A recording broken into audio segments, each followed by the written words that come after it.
So, it's an Applejack episode, huh? This should be interesting. Sarcasm. This episode starts with Applejack searching through what looks like a barn for mementos, while Granny Smith is talking excitedly about the upcoming Apple family reunion. It turns out that at this reunion, all of Applejack's relatives are coming. You know, unlike the last reunion we saw. Oh, and Bab's seat is also coming. Make sure you beef up your security. Granny Smith says that she's going to be really busy getting everything ready, so everyone else offers their help. And then Applejack offers to take over the entire reunion. And for some reason, Granny Smith relinquishes control to her.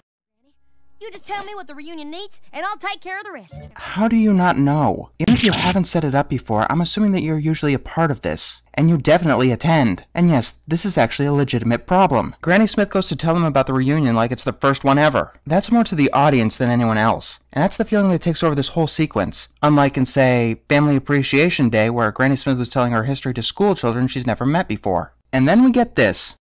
Applejack. More apple fritter? Yeah, thanks. I wanted more diabetes. While Granny Smith goes through memories that Apple Bloom most likely already knows about, and Applejack definitely does, Applejack starts making a list in her head of what they're going to need. And this brings me to my main problem with this episode. The central conflict is shoehorned. Just by seeing how unawares Applejack is to Granny Smith's stories, we can already tell what's going to happen. She's going to go way overboard and essentially create so many activities that none of her family has any time to interact and create memories. Here's the thing. Applejack is incredibly family-oriented, and should be in tune to the thoughts and concerns of her family. Furthermore, she's not the kind to be locked in her own head and ignorant of the world around her. Wow, Cindy Morrow, you've got the main cast member with the least defined character out of character. Congratulations. Actually, Applejack is probably the only member of the main six where this conflict could not work. Give the story to Rarity. She's built her life around being entirely different to her family. Give the story to Fluttershy, and we'll see how she interacts with her own family. Give the story to Twilight. She's been shown that she doesn't like showing off, but her family has to be proud that she's Celestia's prized student, and it would be the opposite with Rainbow, trying to show off how awesome she is to her family, who would most likely be, at this point, underwhelmed by it. Give the story to Pinkie, and we might learn why she left the rock farm to pursue a life as a baker. Give the story to Applejack, and you need to make her stupid and or ignorant to get the plot to work.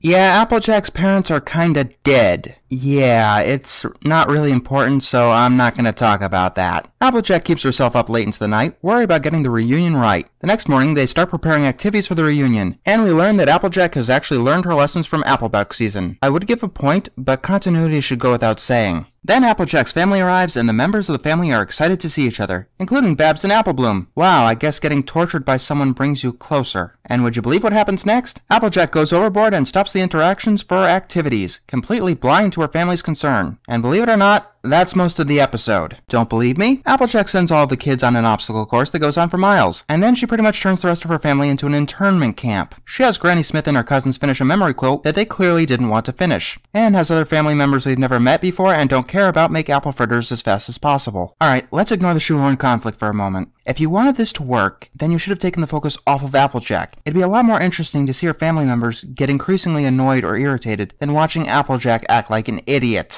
But that would upset this episode's intention, wouldn't it? I know why Cindy Morrow isn't leaving Applejack off camera for more than a few seconds. She didn't want to have a repeat of the last roundup, where Applejack was not only upstaged by an appearance from Derpy, but Pinkie's comedic antics. When I first watched this episode, I thought that she wasn't even trying. Now that I'm critiquing it, I realize that she was trying her absolute hardest to make sure that Applejack didn't get overshadowed.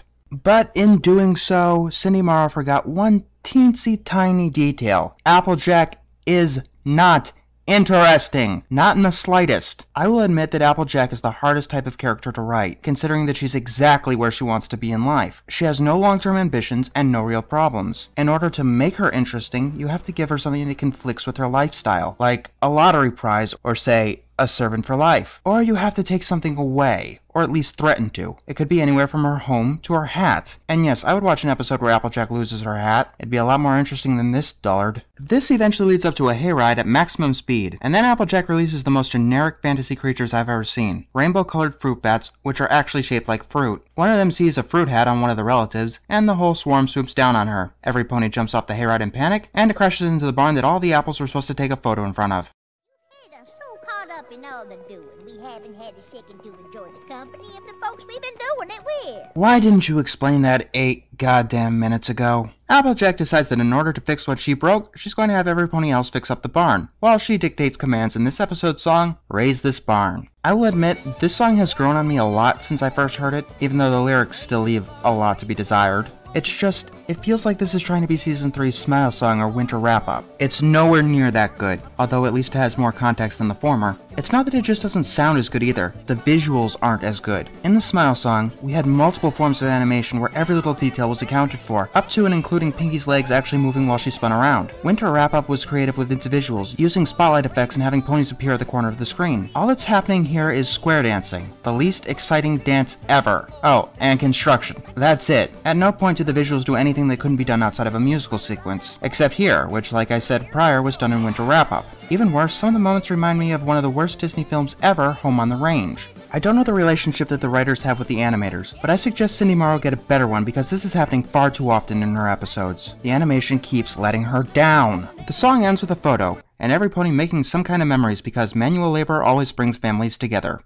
Applejack, you put on a reunion that every pony will remember.